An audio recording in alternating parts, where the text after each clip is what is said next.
maybe do that. You want to try this? Because you'll clear right here. Yeah. We can work the feet around. Okay. Okay. Can you clear your shot?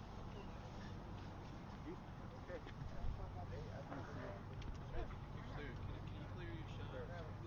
my shape. I'm jumping. Can you get that camera in the spot so they can clear it? All right, so come on, let's get organized. Oh, I'm welcome. Sorry. Come up there. Make sure we're center. Or get it. Come on, ladies. Let's get it. Clear. I need to have it in front of me because I'm going to do it. You can stand with us if you want to know. Do you want to stand? Are you guys cool with us standing with us? Come on. Your knees okay? Yeah. Is there anyone else who's not media who just came to stand in solidarity? Is everybody else media? Okay.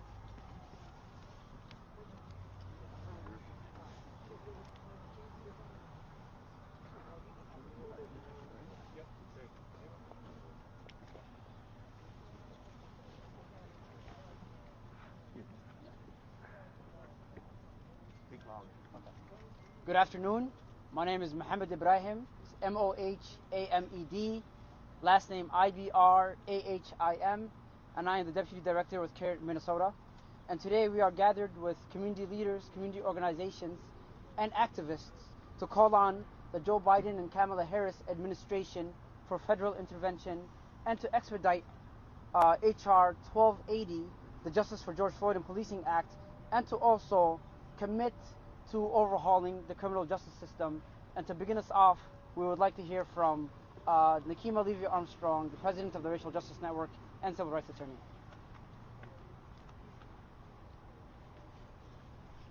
Good afternoon. My name is Nekima Levy Armstrong. I am a civil rights attorney, activist, founder of the Racial Justice Network, former president of the Minneapolis NAACP, and a former law professor at the University of St. Thomas Law School. I am here to stand in solidarity with the people here in the Twin Cities who have been boots on the ground from day one in demanding police accountability, transparency, and an overhaul of our system of policing. We know that President Joe Biden is paying attention to what is happening in the Twin Cities of Minnesota. But we do not just need Joe Biden's thoughts and prayers and him looking at what is happening here. We need for him to take swift federal action to address the system of policing around this country and in the state of Minnesota. Our governor, Tim Walz, has failed to take action, and rather than heed the voices of those who have been most impacted by police violence, he has advocated for tens of millions of dollars to go towards policing. He has also authorized Operation Safety Net, which has acted as a reign of terror upon the African American community, as well as peaceful demonstrators, as well as black youth. We saw Operation Safety Net in full effect after the most recent police killing of a young black man, and that was Dante Wright just over a week ago. Our governor has not expressed empathy. He has perpetuated violence through the use of a multi-jurisdictional task force that has been allowed to use rubber bullets, flashbang grenades, tear gas, intimidation, and arrests upon peaceful protesters. Rather than Governor Walz taking accountability, he has doubled down on the human rights abuses and civil rights abuses that have happened to individuals as well as journalists in the state of Minnesota. He has also invited law enforcement from places like Ohio and Nebraska to join the police forces here and the National Guard, who are already all over the streets with their tanks and high-powered weapons. They make us feel unsafe as black residents of Minnesota. His actions are unconscionable. President Joe Biden needs to step in and needs to use his executive authority to address this situation, and even to repeal the 1033 program, which has allowed for police departments around the country, including some in Minnesota, to purchase high-powered military weapons and tanks from the federal government.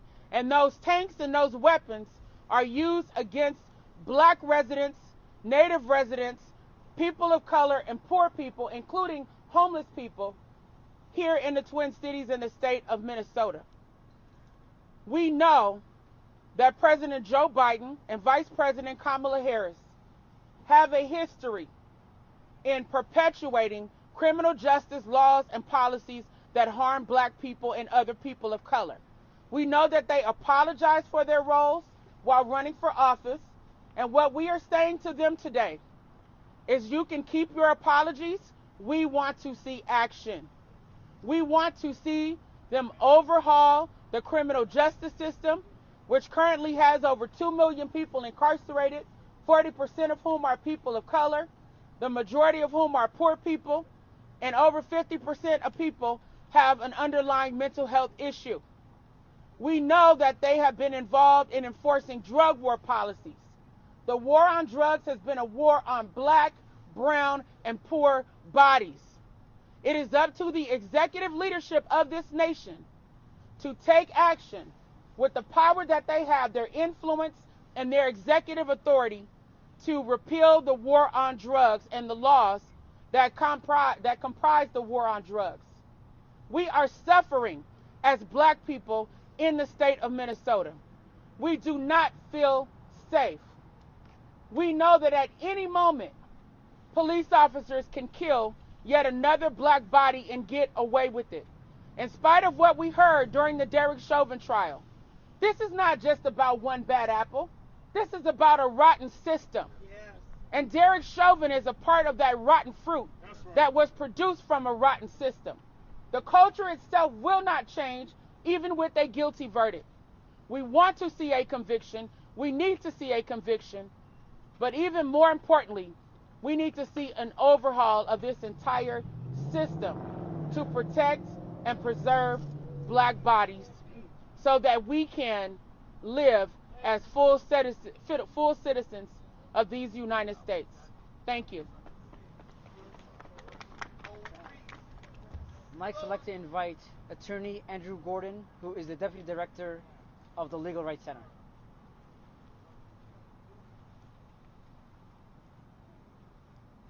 Good morning, everyone. My name is Andrew Gordon. I'm the Deputy Director of Community Legal Services at the Legal Rights Center. It's a non-profit public defender corporation located here in Minneapolis. I'm an attorney. I represent individuals charged with crimes both in adult court and in juvenile court here. I've seen the harm that policing has had on my clients. I've seen the harm it's had on this community, and specifically black and brown bodies, people from impoverished backgrounds, people who have been marginalized and left disempowered by the systemic violence visited upon them by law enforcement and by the court system and by the criminal legal system. We're asking for change. We're asking for accountability. And it's clear, especially from the actions of the last week, that Hennepin County, the city of Minneapolis, the city of Brooklyn Center, and the state of Minnesota writ large are parties to violence to black and brown bodies.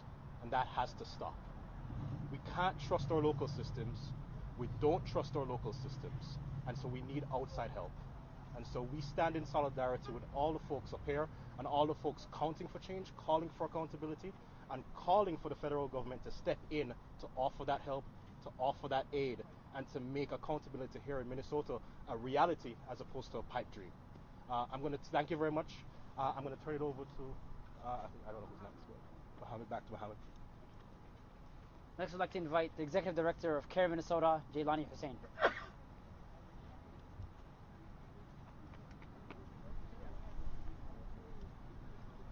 My name is Jaylani Hussein. I'm the Executive Director for the Council on American Islamic Relations Minnesota Chapter, JAYLANIHUSSEIN. I am here today asking the federal government to do its part. For the first time in a very long time, we have a federal government that is being led by one party, the Democratic Party, a party that has promised the people of color for a very long time that they care about the issues of brown and black lives. The Democratic Party right now controls the House, the Senate, and the executive branch. We are asking President Biden and Vice President Kamala Harris to not give us any more sympathies, but to bring forth solutions. Sympathies did not save George Floyd. Only solutions can save another killing. And while we watched this horrific trial traumatize the country once again, we are now 12 miles from where 20-year-old Daunte Wright was killed.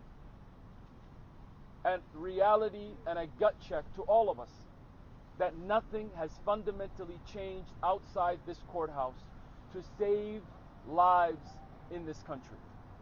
Daunte Wright's killing is a testament that it is urgency now, and we need federal legislation that can hold police accountable. That's right. We know at this moment Republicans have wrapped themselves around white supremacy.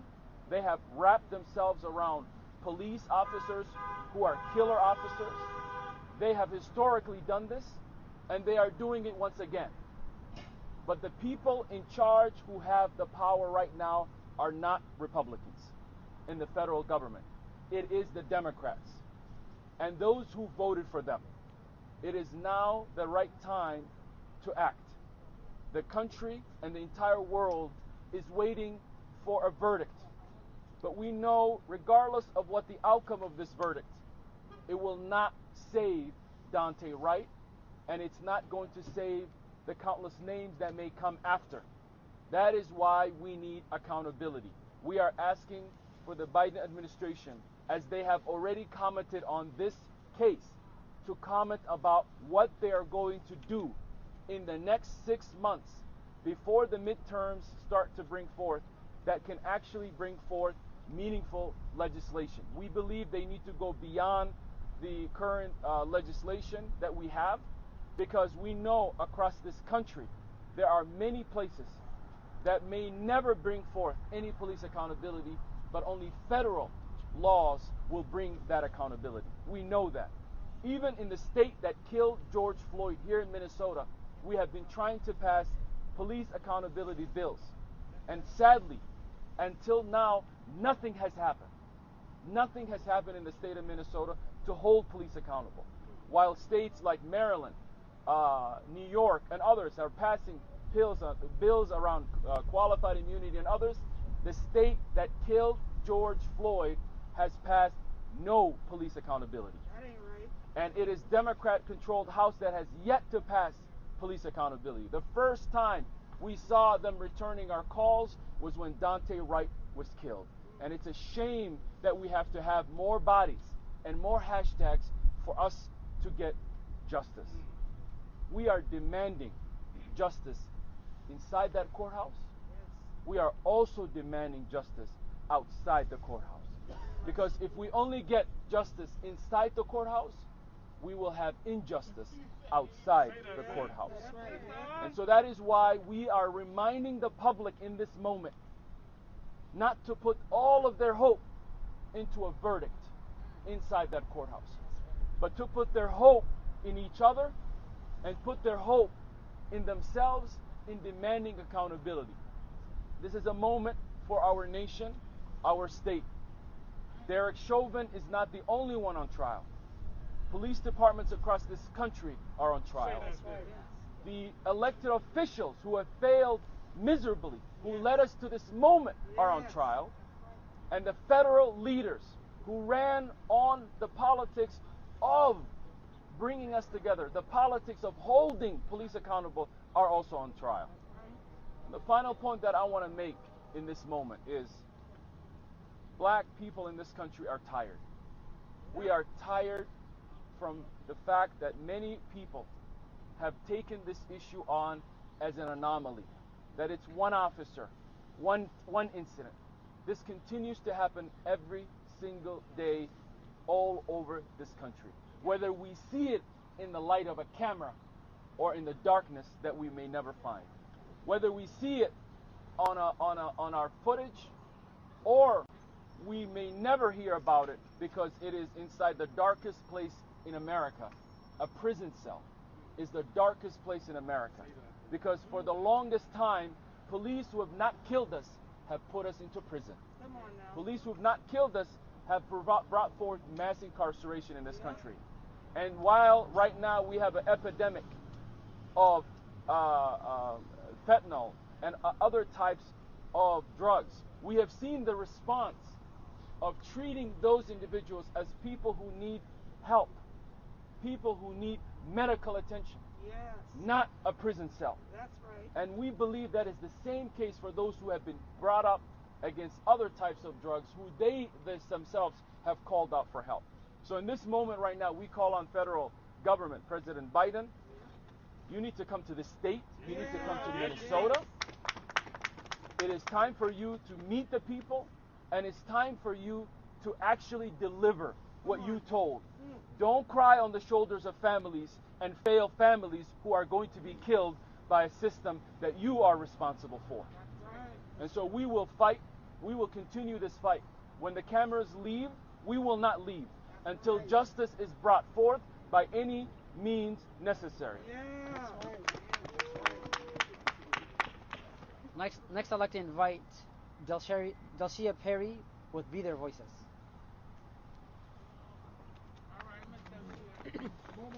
Good afternoon, everyone. I want you all to take a real good look at this picture right here and the name that is attached to it. Good afternoon. My name is Delisha Perry, the mother of Hardell Cheryl. This was my only child. Accountability. Accountability is what I am calling for President Biden and Vice President to do. And just as my brother Jaylani said, they need to come. I appreciate the prayers, but I'm a prayer warrior, and I got a lot of prayer warriors that pray for me, but that is not what I need. That is not what we need. We are a hurting people, and we need you to come. For those of us that have voted you all in, you need to come and show us that you are listening and that you care. So come to Minnesota. We challenge you, President Biden, to come to Minnesota, to hear the real truth of what has been going on in the state of Minnesota, in addition to the policing and the rotten, evil wickedness of the police officers that have done what they have done to George Floyd and Dante Wright, but also the correctional officers that need to be held accountable for actions such as this. My son walked into the Beltrami County Jail on August 24th of 2018. And I'm just going to tell you the Reader's Digest version, but I challenge you today to go and Google his name to see how they treated my son. 9 days later, he's carried out in a body bag. And while he was carried out in that body bag, he was medically neglected. They starved my baby to death. They did not care to treat him with what he had, which was very treatable, GBS. My son cried out for help, and they didn't care because they're ruthless and they're racist. And I say no more. I started an organization called Be Their Voices because we will be their voices and they will be heard. I started this organization for so many other reasons as well, because other families like this woman here, they called me because they saw that I was getting some traction in what was happening in my son's case. And they said, can you help us too? And I said, surely I will. That was one call, then another call, then another call. And before you know it, I was 6, 7, 8 calls of families that are leaning on me. And I thank God he's given me the strength to carry not just myself and give me the strength to carry on, but to also help them along the way. And I thank God that one of the mothers, the sisters, has come out to tell you her story about how corrupt the jail system is, and y'all know it runs over into the prison system. It is a system that is guilty as hell. And I'm going to let Clara speak on behalf of her nephew, Naj Powell. Thank you very much, everybody. Thank you. Thank you for Be Their Voices and Delisha. I'm speaking on behalf of my sister, Tabitha Prosper, and of course, Najee Adonis Powell. I should not be here today I shouldn't be here, and I never thought I would be speaking to cameras about what's just and what's unjust. My nephew went into Hennepin County Hospital mental health to get help because he had a disorder, a mental health disorder. He left out days later because the hospital called the police because he refused to take medication he wasn't feeling good with the medication. They called the police. The police picked him up from Hennepin County Hospital. Hours later, they put him in a cell by himself, in a cell with everything that could cause him to hang himself. They picked him up from a mental health ward and put him in a room with a bullet in it, a jail cell with sheets and bunk beds, and left him there. Later, they came and found him dead. We shouldn't be here. And I say the system is so unjust. And it's not just the system that's unjust, it's unjust people who work in the system. Yes. So Yes. it's bigger than that. It's bigger than the change in the system. Change the people who you hire That's for right. the system. That's right. I come with a different mindset. We know this isn't working. We know who the clear enemy is. I didn't vote for Biden, and I'm going to say it.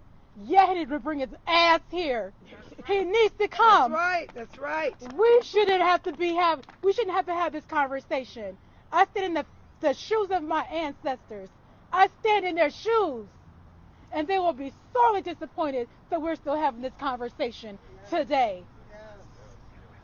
So I ask that there needs to be a full separation, period, point blank. I don't want to live amongst my enemies. It makes no sense. We can't keep having killing after killing after killing. How many more gotta go? How many more before we realize, and I'm about to wrap it up, how many more? And I'm done. I said what I had to say. Ashe.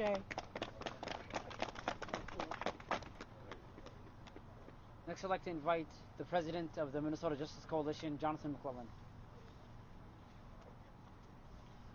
Hello, my name is Jonathan Mcclellan. I'm the president of the Minnesota Justice Coalition. We're a collective of organizations that work with the families and legislators here in the state of Minnesota to pass legislation, as well as in Washington, D.C. On April 9th, the Minnesota Senate defeated a measure that would terminate the employment of police officers who engaged in or affiliated themselves with white supremacy. And this is the state of affairs that we find ourselves in today. In addition to that, we are also aware that the FBI has sent letters to the police departments here in the state of Minnesota, informing them of infiltration by white supremacy organizations. On March 29th, our collective of organizations wrote a letter to the congressional delegation here in Minnesota, the President Biden, as well as the Attorney General of the United States. And in that letter, it states, "We write today to seek and advocate for the reintroduction of the patterns and practices investigations of law enforcement in the state of Minnesota. From the time of Reconstruction through the Civil Rights Movement, the federal government has been a critical partner in regressing harms and systemic injustice. Particularly, the Federal Bureau of Investigation has, at critical moments, been instrumental in bringing light and accountability to state and municipal governments that would otherwise be scrutinized. The patterns and practice investigations here in the state of Minnesota were an example of just such accountability that began after the murder of Philando Castile. It was a matter of great distress to all of us that this program was suspended under the previous administration. That is why it is with urgency and respect that we seek to restart the patterns and practices investigations here in the state of Minnesota. The lack of trust in local law enforcement, the city officials, along with the murders leading up to George Floyd and the ones after, and the continuing assault on our communities, primarily of color, by law enforcement, warrant an intervention from the FBI.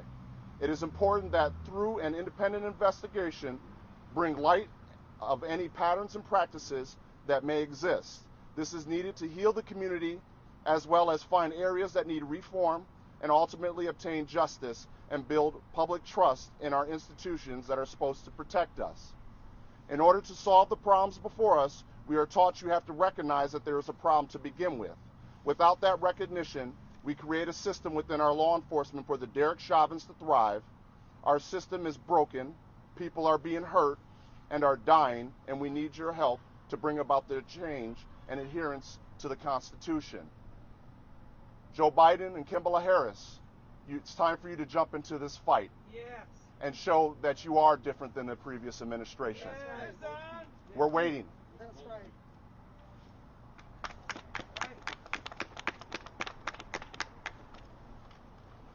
Next, I'd like to invite Shawn Allen with Black Lives Matter, Twin Cities Metro. How you doing? My name is Shawn Allen, CHAUNTYLLALLEN. I'm with Black Lives Matter, Twin Cities. And I'm also on the St. Paul School Board. As Brother Jaylani said, we're tired.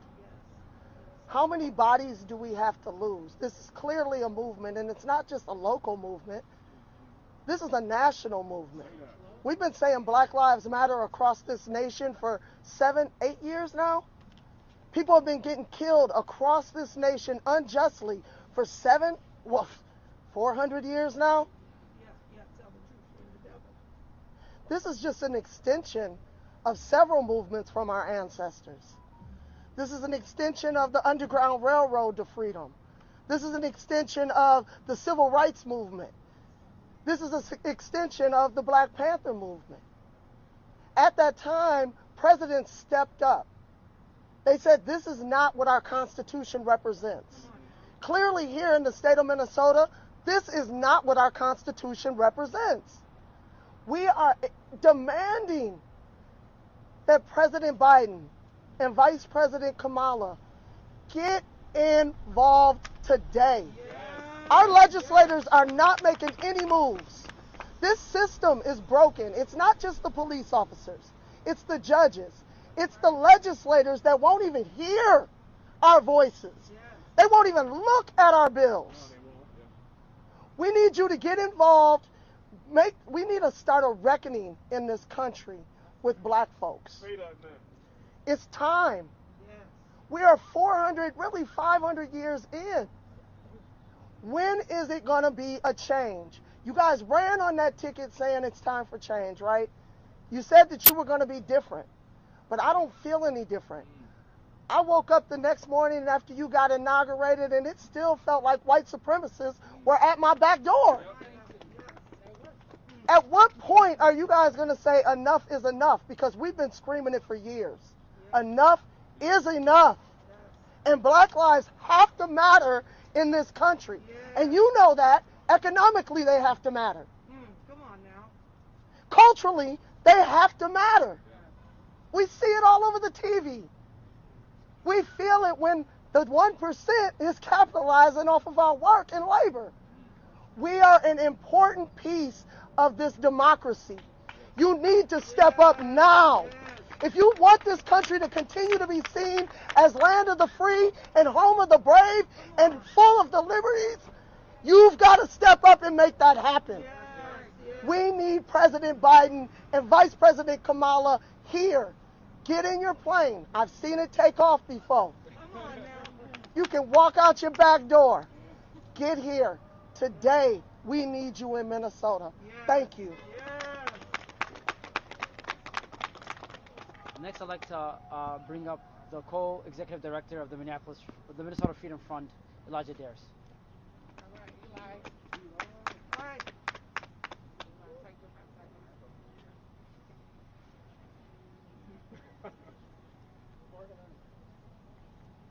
All right.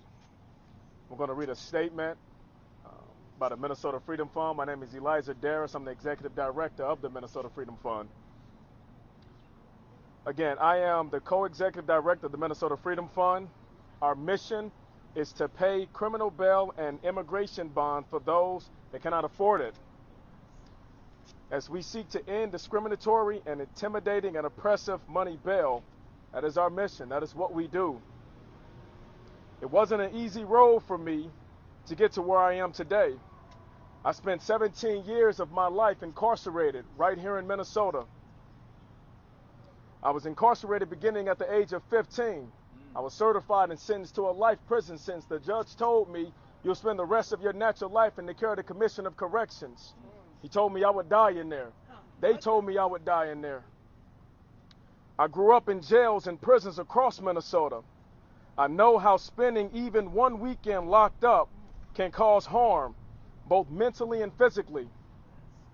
I know what our system does to millions of people across this country every single year, especially black men like me and black men like George Floyd. That is why I'm standing here today with all of my comrades, that we stomp out here in these streets routinely. We out there in these suites routinely, chopping it up with these elected officials, holding accountable any of the officers or any of the other individuals representing this here government, holding them accountable for how they treat us right here in the state of Minnesota. Some people call it the Jim Crow of the North.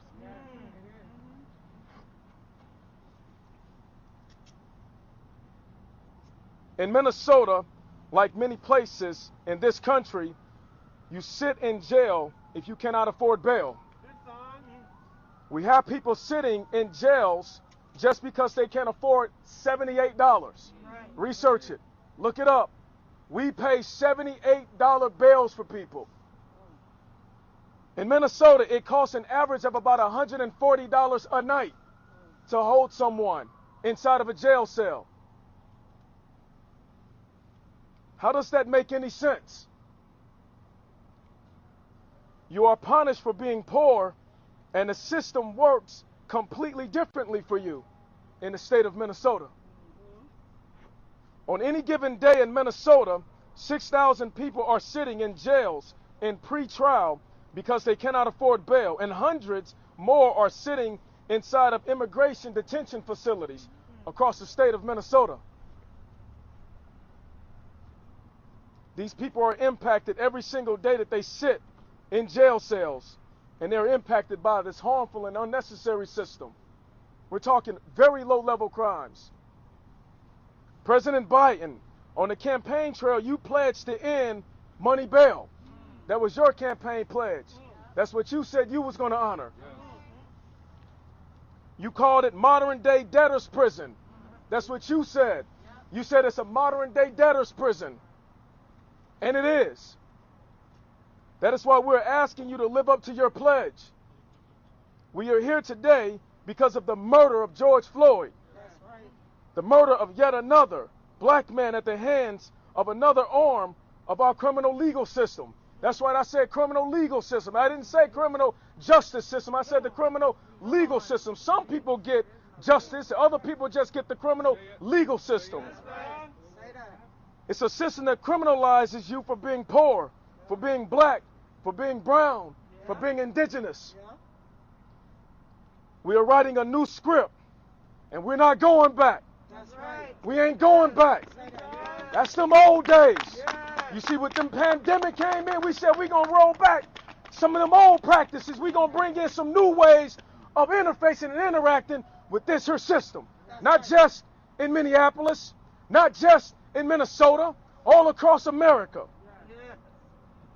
We're going forward, and we need our elected officials to join us as we move forward with this new way of living. And we bring it. Y'all don't see these people behind us? We're not playing any games out here. We're bringing forth the dawn of a new era. That's some old days, and them days are dead. We're different people, and we're bringing it strong. We recognize what the real virus is. And we the antivirus. And we coming to put an end to that. That's them old days. That's them old ways. That's dead. We're here, and we ain't playing no more games.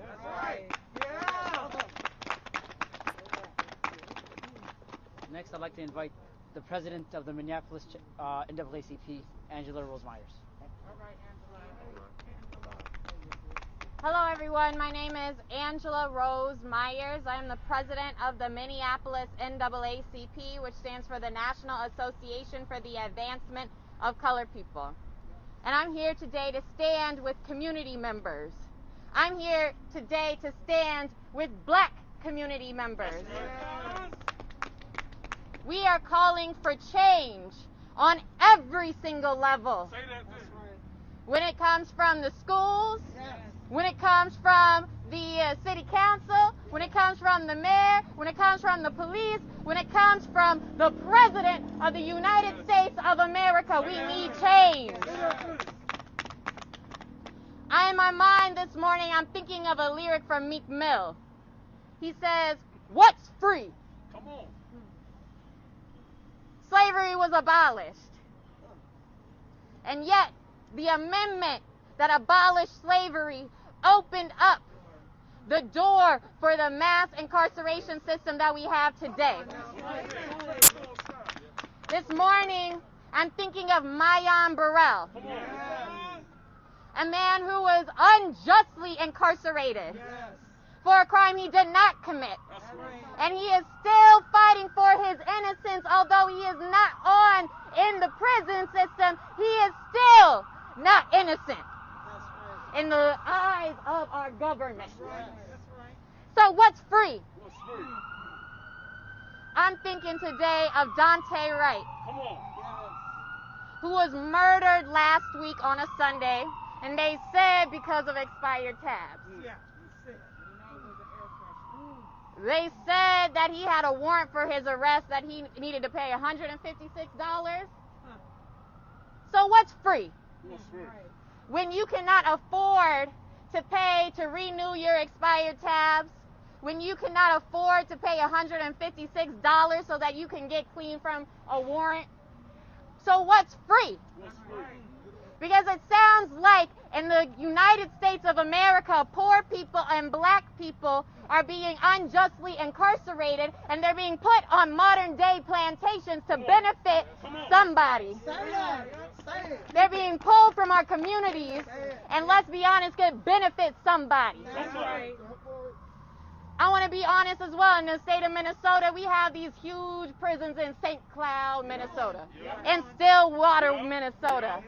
And when it comes to the census, okay, the census that puts money into black communities, right, based on the population in those communities, they have kidnapped our brothers and sisters and siblings, and they have actually count those people in Stillwater, Minnesota, and St. Cloud, Minnesota, and we are losing federal money for that.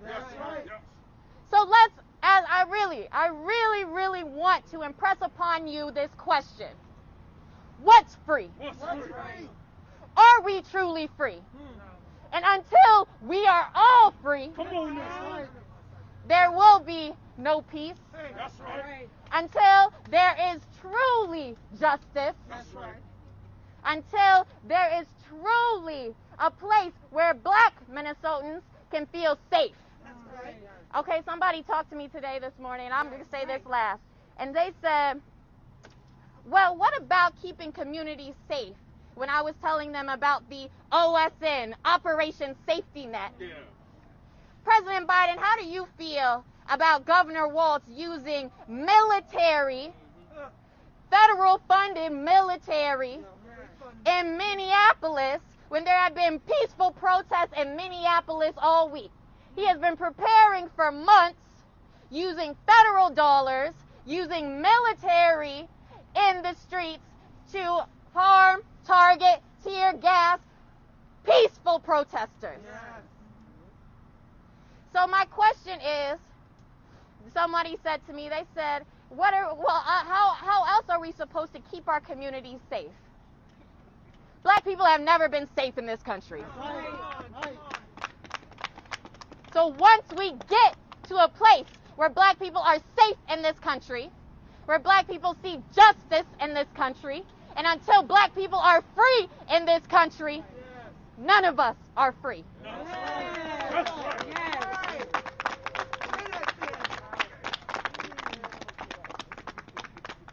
Next, I'd like to invite Titi Bidikayo with We Win Institute. Titi, all right, Titi. I'm Titi Layo Bidiako, Executive Director of We Win Institute, Our mission is the academic and social success of all children. I'm traumatized. Our people are traumatized. This keeps happening and happening. I'm also a mother of a black son. Minneapolis is very familiar with beating and killing black men and boys. 15 years ago, because they could, the police jumped and beat my son. We fast forward. I have a parent that her children were in our program, and now her nephew is dead. We have a parent over here, for no good reason, son is dead. This is the trajectory for black people in Minneapolis. It's called white supremacy. White supremacy on every level. 19% of black children in the Minneapolis public schools are reading at grade level. How come they can teach white children how to read, but they can't teach black children how to read? We know in Minneapolis and St. Paul what they feel like in Afghanistan and Syria. We have tanks here. We have rubber bullets and other armory being launched at our people for no other reason than the fact that we are black. Brothers and sisters are calling for Biden and Kamala Harris to come here. Why that happens? How about having our governor come here and apologize to our parents? They're always telling us not to be violent. At what point are they going to start telling the police not to be violent towards us? Did Walls go and apologize to Dante Wright's mother and sister? Did he go to their house? Did he offer reparations to any of our families? They need to stand up and be counted. And the funny thing about white supremacy, we saw it last night. Now we know that if Chauvin gets off, it's Maxine Waters' fault. White supremacy. White supremacy at its best. Leave your hands off of our people. Leave your hands off of our children. Stand up and be counted. Next, I'd like to invite DJ with TCC, Twin Cities Justice for Jamar. All right, DJ.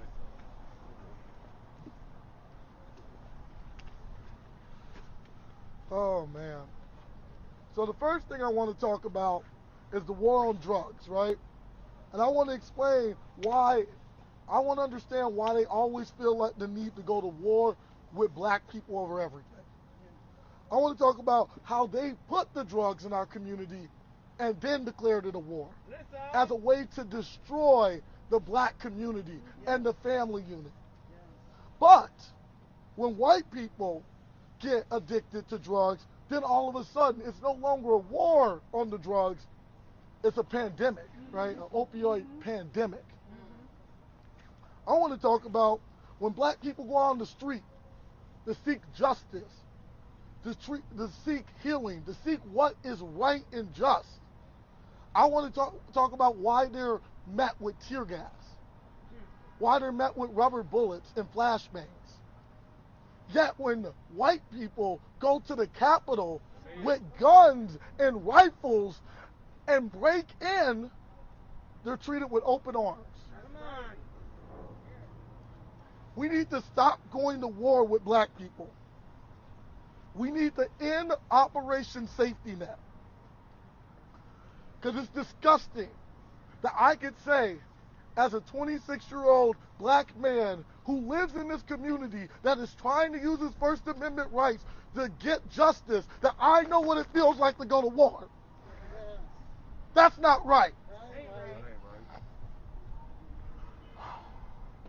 And then to see them in their press conference bragging, justifying what they're doing to us, saying, oh, we had to shoot tear gas, we had to shoot rubber bullets. They had shields, they had umbrellas, they had gas masks. How do you hurt someone with those things? Those are defensive things. Those aren't weapons. Those are things that we are using to defend ourselves from this military occupation. Next, I want to talk about Tim Fascist Walz. He declared a state of emergency yesterday. The only emergency I see in this state is the whole United States needs to focus, everyone in the United States is focusing on BIPOC people, and they can't just live their lives, right? Why is it that the cops feel like black joy and us just living our lives is a problem? When we have white terrorists every week going out and committing mass murder that come back safely. But we could just be living our lives. We could just want our car to smell a little bit good. And then we have to die for that. Someone say that ain't right. That ain't right. Someone say that ain't right. That ain't right. The real state of emergency is the fact that the cop killings persist despite the fact that we're having this trial for Floyd. The real state of emergency is the fact that our government values property over people. The real state of emergency is the fact that we waste $35 million on a military occupation in the middle of a global pandemic where most people can't even afford to survive. The real state of emergency is the fact that our government went to war with black, brown, and indigenous youth last week that was seeking justice for someone in their community while accepting white supremacy. That's the real state of emergency. The fact of the matter is they can convict him all they want, but there still hasn't been any laws passed. And you know what message that sends to the cops in Minneapolis and throughout the United States? That tells them that it's okay to lynch us. They just got to do it faster. Because the only way that anyone's going to care in America is if it happens for 9 minutes. Dante Wright, where's the justice for him? Why isn't everyone up in arms for Dante Wright? Why isn't everyone up in arms for Delisha? That happened in the same time period. Because they haven't passed any laws, and since their death happened within seconds or minutes, it's fine. As long as it doesn't happen for 9 minutes when you're torturing them, it's fine. And that's the message that they're sending to the officers. Someone say that ain't right. That ain't right. Someone say that ain't right. That ain't right. So they need to end Operation Safety Net. They need to stop declaring war on our black and brown and indigenous youth. And they continue to do that because apparently, even though they terrorized us for the last 9 days, it's not enough. They have to have reinforcements from Ohio. They got to have reinforcements from Nebraska. It's not enough. Even though they have riot gear. Even though they have tear gas. For some reason, they need more. Because they plan on to continue to go to war with us. Someone say that ain't right. That ain't right. Someone say that ain't right. That ain't right. So we need to make sure that we're out here getting justice for Floyd, but we got to realize that this movement's bigger than Floyd, because we're out here trying to get justice for all stolen lives. Yeah.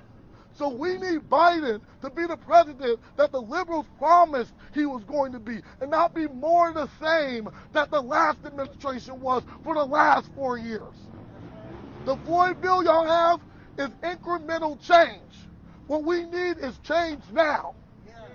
Well, I hear from a lot of white people, and they like to tell me that that change comes slowly. You know, it's real easy to say that, right? When you don't have to suffer. It's real easy to say that when you don't have to endure the pain. I want this pain to end now. I want to feel safe now. I want my kids to feel safe now.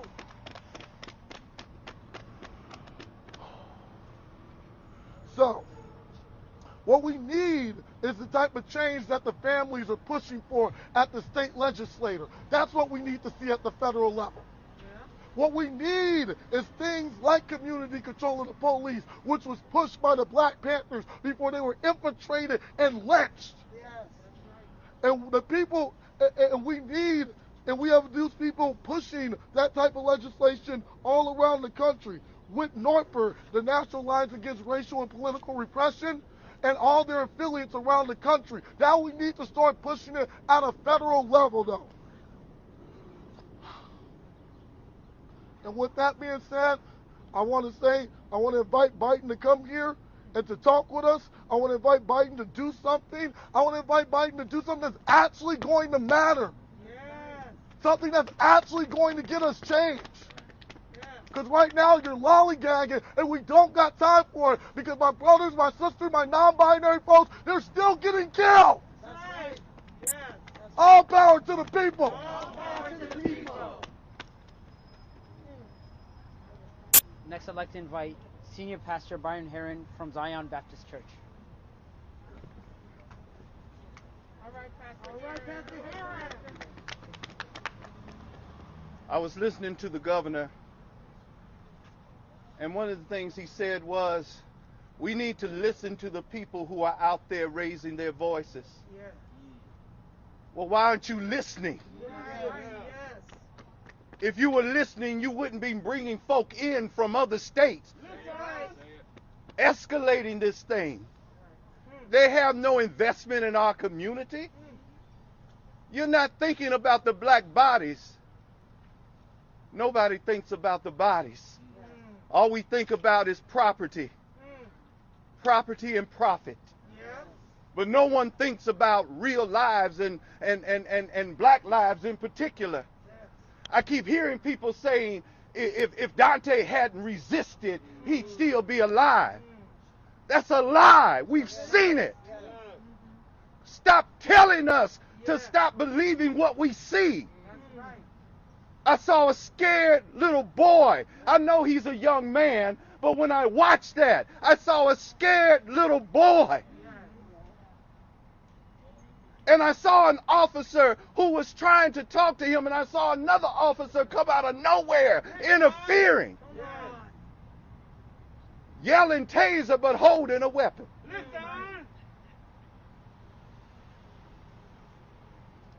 I have stayed away because my heart is so hurt. And I had to do some work on me because you can't be out here with a bad heart. And I want to speak peace. But there is no peace if you're not willing to give us justice. Peace and justice go together. It's biblical. If you want people to be a certain way, and if you want your city to be a certain way, then you have to create a just city where every person is valued, where everyone has value, and where everyone is treated like they have value. And if you don't do that, then there's no peace. If you don't want protests, if you don't want buildings burning, then stop doing the things that cause it. In the trial, they were talking about how hostile the bystanders were getting. Well, if you want them to stop being hostile, take your knee off his neck.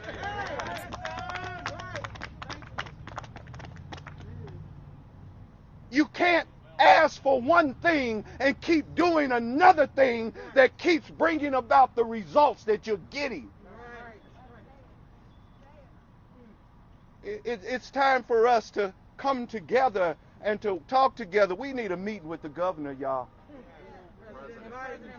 We need a meeting with the governor. We need a meeting with the president. President Biden and Kamala Harris, they promised some things.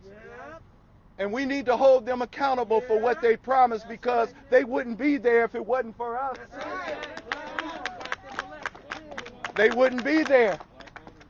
And we're tired of being ignored. We're tired of being treated like we're not human. And we're tired of always trying to prove our humanity. We shouldn't have to prove our humanity. What is this about? Always having to talk about when the police do something to somebody, they start talking about their record. Does that mean that you have a right to kill us? I'm angry, y'all, and I'm trying to be angry in a righteous way. Not in a way that does damage and not in a way that causes damage, but in a way that speaks to change and in a way that speaks to peace and in a way that speaks to transforming systems and governments. We need a commission. We need a truth and reconciliation transformation commission, just like South Africa had, that really looks deep into the systemic racism and white terrorism in this country, and then makes recommendations that doesn't get shelved, but begins to be enacted. It is amazing to me that we have a country that polices every other country and talks about human rights. And this is a human rights issue. This isn't a civil rights issue. This is a human rights issue. And it's always been a human rights issue. Even the United Nations have called the United States into question. But you don't hear about it, and you don't see those reports. But it's time for us to lift our voice. We're not going to stop, y'all. We're not going to stop. And if it costs us our lives, I'm dying. I'm dying. If physical death is the price we must pay to free our children from a lifetime of psychological death, then nothing could be more honorable. Dr. Martin Luther King Jr. And I'm going to invite our last speaker, then I'm going to start opening it up for some questions. And our last speaker is Zeenab Mohammed, Community Advocacy Manager with CARE Minnesota. Thank you, everybody.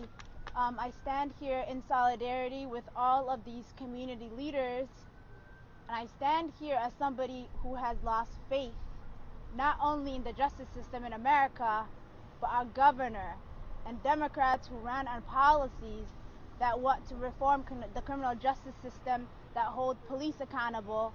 But what we've learned all this year is that the same people that want to hold the system accountable are the same people that would rather save seats to make sure that Republicans don't take it. So like many people here, I'm sick and tired of having black people come to when you want votes. But when we come to you to pass accountability bills or to hold the justice system accountable, you do not open your door. So why is it that we continuously open our doors for you? So we're asking President Biden, because we have lost faith in Tim Walz. He's the same individual that just yesterday introduced a $9 million at the Minnesota Senate to bring more cops from outside jurisdictions to our state that will not be held accountable. And he has yet to say anything about police accountability bills. So we're asking President Biden and Kamala Harris and Tim Walz to do your job, because Tim Walz is right. We are in a state of emergency because black people are dying, and under his leadership, many black people have died. So he's got murder on his hands. So it's time you do your job and hold this system accountable, because we know it works for you when it's time to hold the black officer accountable. So do your job. Do your job! And quickly before we take questions, I'd like to invite Chelsea Nazers to do a quick piece, spoken word piece. Hello, everyone. While I was just down here to listen, I felt it on my heart. I do spoken word to read this piece that I wrote a couple days ago. All right. It's called Dante Wright. We're tired of getting killed. We're tired of having to heal. In my city, one officer's trial's not even over before 12 recklessly pulling their steel. Women or man, behind that badge, there's many cowards in disguise overstepping their stand. Using their uniform to casually inflict their racist malice hate. Is too many officers okay with being our ending fate? By our, I mean black people, because they've been killing us compared to white people at an astronomically higher rate. Pride too high to see when they're wrong. You're a 26-year veteran, man, you knew what was going on. After all these years, really? Accidental discharge of your firearm? You thought it was a taser. Even though you clutched it from your dominant side, you can't stay they way the same. We all know that's a lie. Why don't you tell the truth, Officer Potter? Your nerves got the best of you while attempting to arrest an unarmed black man. Easier to shoot instead of putting your gun down where you stand. If you can't take the heat, get the hell out the kitchen. If you're scared of the assailant, let backup finish that mission. And fear for your life is different than someone unarmed resisting arrest in broad daylight. People mad they tearing the city up. We mad 12 steady sending our people up. So many to name, this ain't right. But this one I wrote for you, say his name, Dante Wright. Thank you. We're going to open up for some questions. Question for you guys. My name is Jamal Landis. I'm a reporter with Newsy out of Chicago. Obviously, the theme of this press conference has been to bring in the federal government, to bring in President Biden, Kamala Harris, and obviously they ran on reform rather than that sort of transformative change that you all have been mentioning. And my question for you all is, I guess, why do you have faith that it'll work out bringing in the federal government based on what we have heard from them on the campaign trail?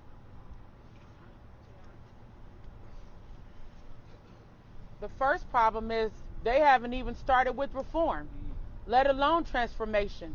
And we don't have faith in them. But we do have a duty to hold them accountable for what they ran on. They came and knocked on the door of the black community to get elected, and now it's time to pay the price for our votes.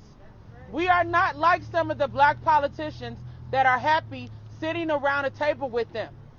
We are demanding justice. And they can appease those people, but they still have to answer to the black community at large.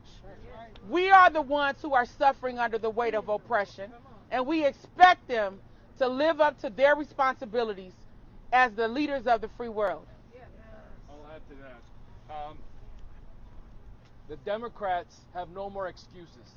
This isn't just about Biden and Harris. They control all the three houses, and so if they fail, it's the Democratic Party that continued to fail, and in this time, they have no Republicans to blame. That's right. That's right. Any other questions? Hi. So I'm Judith from the Chauvin. I am wondering what you guys think. So basically, black voters are kind of like, it's like a catch-22. There's a situation where we feel like voting for Democrats is kind of like the lesser of two evils, and that's kind of been held over our head for a really long time, especially we saw in 2020 with Trump versus Biden. So moving forward in 2024, do you guys think that black people should withhold their vote from the Democratic Party regardless of who is running against Joe Biden and Kamala Harris? So first of all, the Democratic Party and the Republican Party sadly are the same. Yes. The Republican Party freed the slaves, so-called. So we know for sure that both parties have historically failed communities of color. One party likes to be right next to us. Another party likes to stand next to the police with their dogs. But the reality is that this country is built on the backs of black people, indigenous people. And this country has failed the Native American people and black people for so long.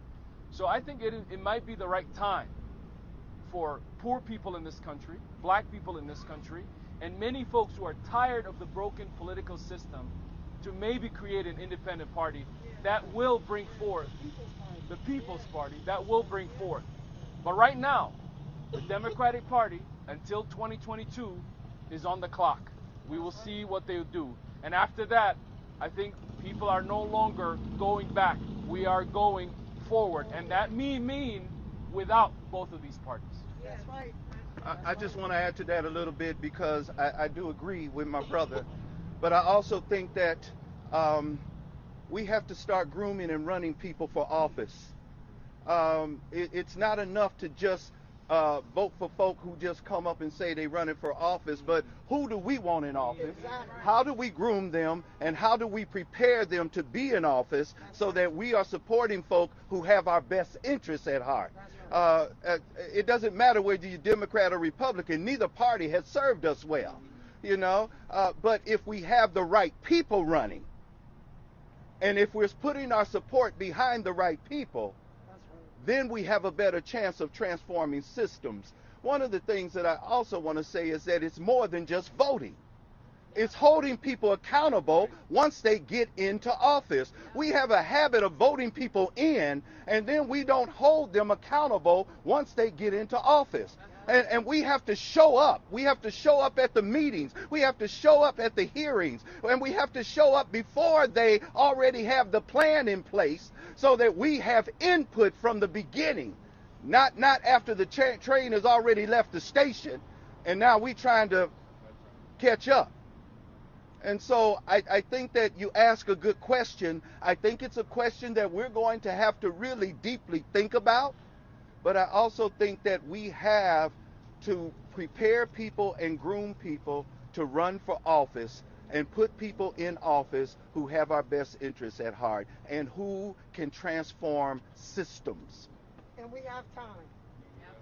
And we have time. And I want to add on to what Jaylani was saying, because the thing is, like you're saying, that it does feel like the black community votes for the Democrats a lot because it's the lesser of two evils. But in reality, they're the same party. Systemic oppression that we see in America, that type of oppression can only be held over us if both parties was complicit in it. So that's what we need to understand. The Democrats and the Republicans, what we're talking about is the difference between someone going up there like Trump and saying, painting all Mexicans as rapists and murderers, and the difference between that and then someone like Biden, who is part of an administration that had the highest deportation rate of all time with Obama. That's the difference. They're doing the same thing, but some people say it out loud and some people say kind words and say they care, when in reality with their policies they don't. That's why we need a new party. That's why we need a revolutionary party and a party for the people. Because right now the Democrats and Republicans, the only thing that they're doing is they're trying to benefit themselves and their pockets and protect their property. And that's not what we need. We need what the people need. I just want to give a quick fact check on black people vote for the Democrats, right? Black people this last election and elections previously have actually voted not to vote. Voted not to vote. More than they have voted for any person or party. There are a number of reasons for that. And then there are actually a lot of black people who their vote was suppressed. So let's think about this. This is the system of government we currently have. If we're going to have a new party, we are allowed to. If we want to stand up in a hearing, we are allowed to. If we want to be in the streets protesting, we are allowed to. So when we are talking about what our rights are, these are rights that the Constitution validates, but these are rights that are inherent to us being on this land as people. So let's stand by that. You do not have to be 18 to reach out to your representative. You do not have to be documented to be in the streets and to be a person for change and to say what is right. You do not have to be registered to vote to see the change in our policies.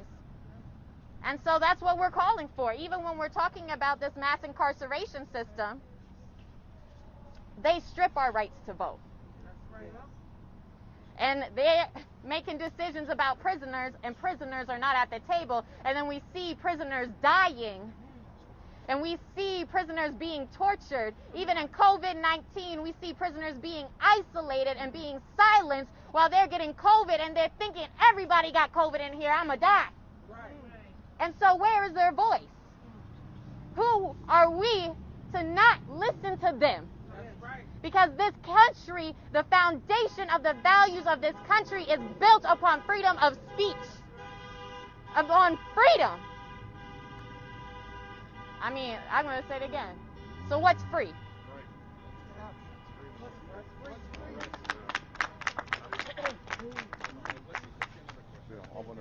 Is there any other questions? My name is Jonathan Mcclellan, and I was a national delegate for the DFL party.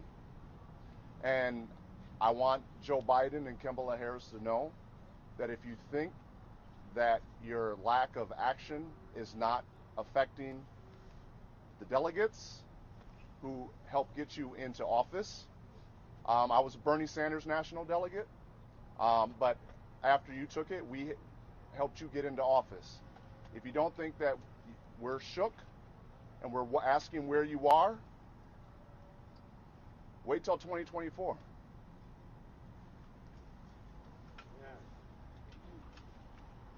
Was there another question? I'll ask one more if nobody else has anything. Obviously, you all have mentioned some specific changes you all want made. Repealing 1033, I heard. Qualified immunity, I heard. While you all have national media, the president's ear, is there anything in particular, maybe a top three, the kinds of things that you all want done immediately? What are the kinds of things that you all want to see done immediately, as you all mentioned, to kind of bring that change that has an effect right now? I'll give one, and other people please chime in. We need to end the war on drugs immediately. Yes. And we need to release those folks who are incarcerated solely on drug-related crimes from prison. Yep. Because we have demonized Black and Latino men in this country for many years because of a connection to the war on drugs. And now that marijuana and other drugs are legal in other parts of this country, white men are able to profit, become multimillionaires, and there is no demonization and no incarceration. That is not right for that to happen in that way. That is something that Joe Biden and Kamala Harris could work to do immediately, because they are also responsible for many of the drug war prisoners who are incarcerated. And we want to send a message to those who are incarcerated that we have not forgotten about you. We stand in solidarity with you, and we will continue fighting for you.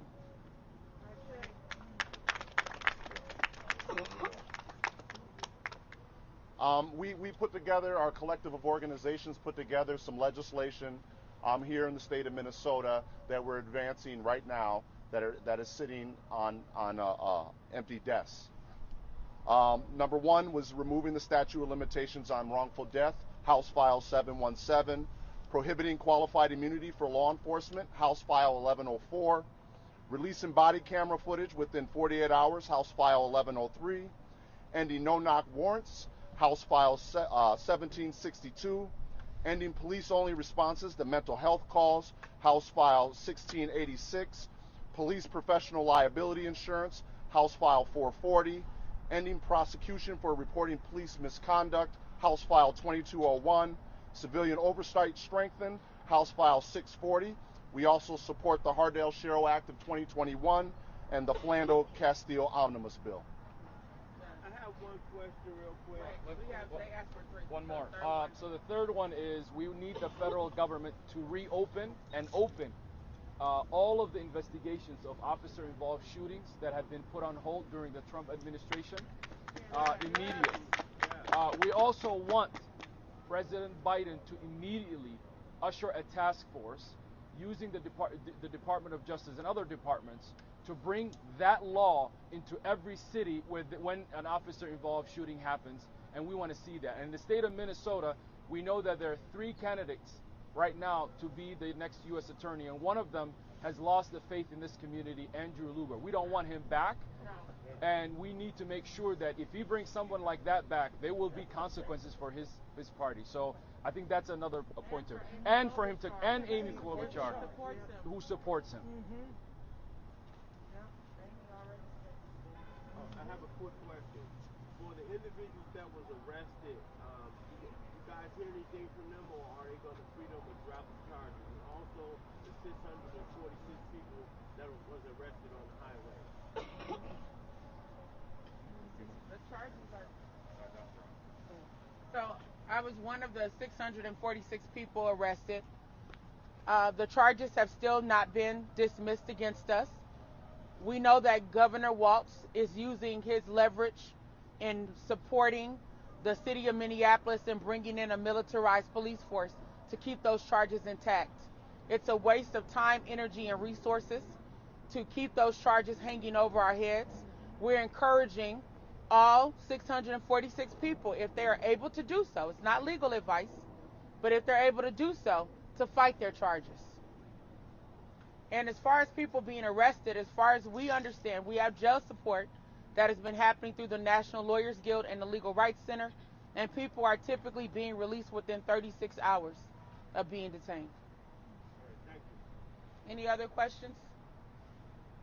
All right, well, we want to thank you all for taking the time to be here with us. You see that we have some very serious concerns about what's happening in the state of Minnesota. The black community is not safe. We have been neglected, and we are using our voices to demand that Joe Biden and Kamala Harris take action. Thank you. Thank you. Thank you.